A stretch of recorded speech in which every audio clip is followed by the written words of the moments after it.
लोग बहुत ही सीधे और सरल थे। गांव के लोगों का जीवन खेती पर निर्भर था। उसी गांव में मोहन नाम का एक गरीब किसान रहता था। मोहन के परिवार में उसकी बूढ़ी माँ सरस्वती देवी, उसकी पत्नी विमला और उसका 5 साल का बेटा दीपक था। मोहन के पास थोड़ी सी जमीन थी जिसमें वो खेती करके अपने परिवार का पालन पोषण करता था। उगता हुआ सूरज दुनिया के लिए रोशनी लाता है, पर मोहन के लिए ये सिर्फ एक और दिन की जद्दोजहद लेकर आता है। फूस की छत से छनकर आती रोशनी सीधे उसकी बीमार माँ के चेहरे पर पड़ती है। मोहन, आज दीपक को क्या कहूंगी? कल रात उसे बहलाकर सुला दिया था कि सुबह उठते ही गर्मा गर्म खाना मिलेगा।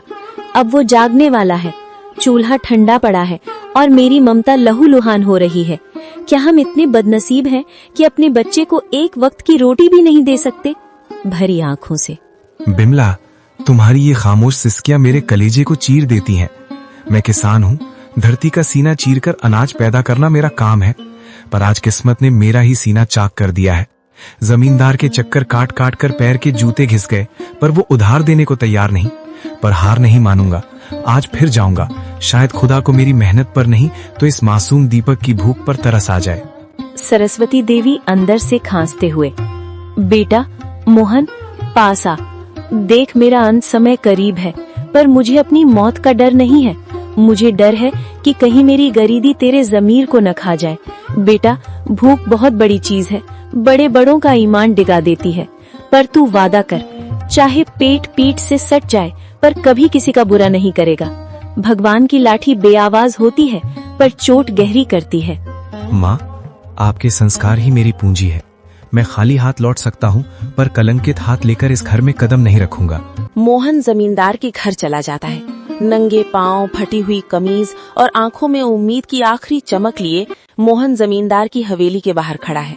सूरज की तपिश उतनी नहीं चुभ रही थी जितनी पेट की भूख और घर में बीमार माँ की कराह चुभ रही थी।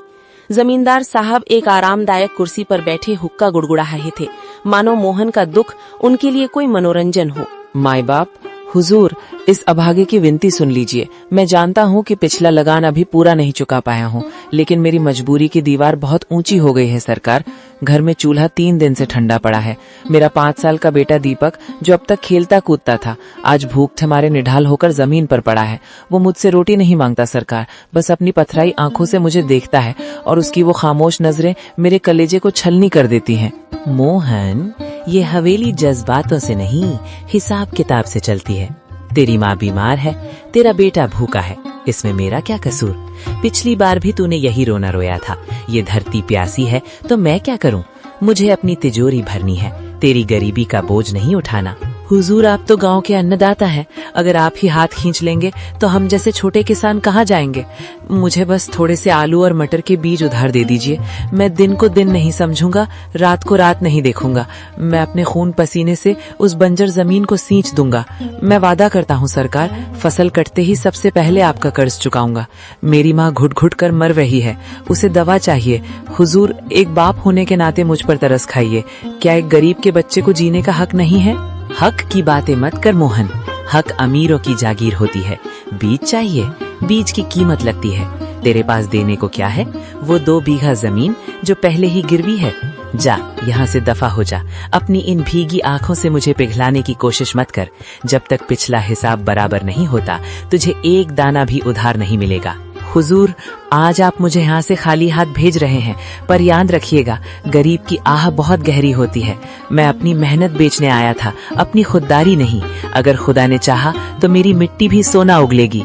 आज आप मेरी गरीबी का मजाक उड़ा रहे हैं, पर वक्त का पहिया घूमेगा हुजूर, वक्त का पहिया जरूर घूमेगा। मोहन अपनी फटी हुई आंखों में आंसू लिए भारी कदमों से हवेली